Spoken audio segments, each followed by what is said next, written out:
bu sosial şəbəkələr vardı dövrümüzdə. Niyə onlar belə deyirəm də, hal-hazırda belə o fikri formalaşdırır, manipulyasiya alətinə çevrilibdir? Sosial şəbəkə yeni bir hadisə deyil.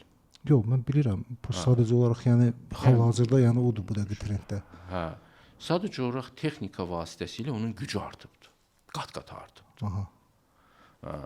Məsələn, şayiələr, qəzetlər əvvəlki sosial şəbəkə idi. Fikirlər yayırdılar, insanları rüsva eləyə bilirdilər, linç eləyə bilirdilər, əleyhinə məqalələr yaza bilirdilər, vura bilirdilər, ucalda bilirdilər.